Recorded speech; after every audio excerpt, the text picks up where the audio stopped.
श्याम।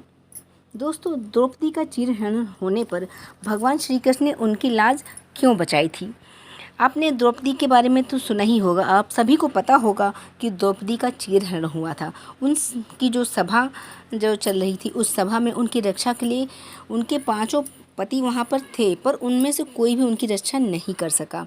तब उन्होंने भगवान कृष्ण को पुकारा, भगवान ने उनकी मदद की, उनकी लाज बचाई। लेकिन इस घटना के पीछे द्रौपदी के किया हुआ कर्म था, जिसकी वजह से भगवान श्री कृष्ण ने द्रौपदी की लाज बचाई थी। आज आपको उन्हीं के जो कर्म किया था द्रौपदी ने, उसके बारे में बता रहे हैं।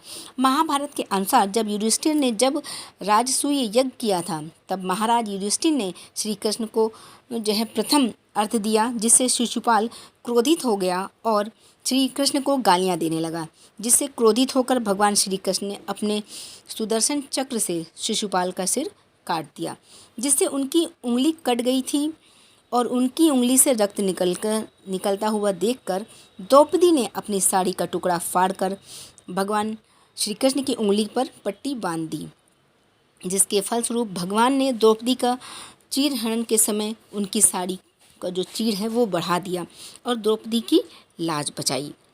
इसके अलावा द्रौपदी के एक कर्म पिछले जन्म की भी कथा है, जिसके बारे में आपको शायद ही पता होगा। एक बार की बात है, द्रौपदी के किसी पिछले जन्म में एक नदी में एक संत स्नान कर रहे थे। स्नान करते समय उनकी लंगोटी खुलकर बह जाती है। संत बहुत ही लज्जित अवस्था में नदी के अंदर खड़े रहते हैं, लेकिन नदी के बाहर नहीं निकल रहे होते हैं। यह देखकर द्रौपदी उनके पास जाकर उनको नमन करती हैं और उस संत को उसके नदी से बाहर ना निकलने का कारण पूछती हैं। तब संत सारी बात बताते हैं। इस पर द्रौपदी अपनी साड़ी का एक टुकड़ा फाड़कर संत को दे देती हैं, जिसे पहनकर संत नदी से बाहर निकल पाते हैं। इसके बाद संत जी जो है द्रौपदी को आशीर्वाद देते हैं और कहते हैं, भगवान तुम्हारी लाज बनाए रखे। इसी कर्म के कारण भगवान श्री कृष्ण ने द्रौपदी की लाज बचाई थी। क्या ये बात आपको पहले पता थी? अगर हाँ, तो भी आप कमेंट सेक्शन में लिख के बताइएगा।